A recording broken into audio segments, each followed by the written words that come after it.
Hello guys, তো তোমরা সবাই জানো কালকে বিশ্বকর্মা পুজো। তো আজকে আমাদের কারখানা পরিষ্কার করা চলছে। তো যা যা গেঞ্জির লাইনে কাজ করো তারা অবশ্যই জানো বিশ্বকর্মা পুজোর আগের দিন কারখানা পরিষ্কার করা হয়।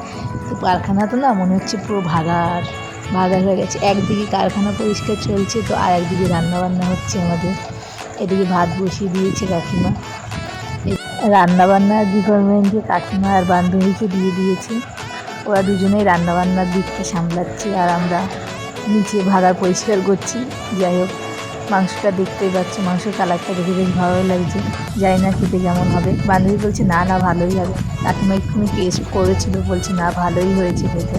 তো আমাদের এদিকে প্রায় ধোয়া মোছা চলছে, ভাগাড় পরিষ্কার হয়ে গেছে। তো বান্ধবী বলছে চ চিকেন পকোড়াকে আগে খেয়ে নিই, তারপর পরে আবার ভাত খাবো। তো আমরা এখন চিকেন পকোড়া খাচ্ছি। কাকিমা ভেজেছে, ভালোই হয়েছে চিকেন পকোড়াটা। বান্ধবী বলছে, বৌদি বলছে তো খেয়ে দেখলাম, না ভালোই হয়েছে, খারাপ হয়নি চিকেন পকোড়া।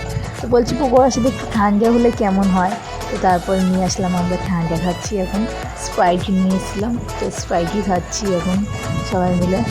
কাকিমা বলছে স্প্রাইটের সাথে চিকেন পকোড়াটা বেশ ভালোই লাগছে খেতে, খারাপ লাগছে না। বলছি কখন, বান্ধবী বলছি কখন ভাত খাবো কখন ভাত খাবো। তো ফাইনালি ভাত নিয়ে বসে পড়েছি। এদিকে দেখো সবাইকে খেতে দেওয়া হয়ে গেছে, মানে খেতে দিচ্ছে সবাই।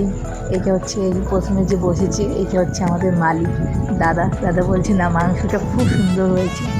না সত্যিই মাংসটা খুবই সুন্দর হয়েছিল খেতে। প্রত্যেকটা মানুষ একটু ঝাল হয়েছিল, এবার একটু চোখটা দেখো তাহলে বুঝতে পারবে। যাই হোক, তো ভিডিওটা যদি তোমাদের ভালো লেগে থাকে তাহলে অবশ্যই একটি লাইক, কমেন্ট অ্যান্ড শেয়ার করে দিও।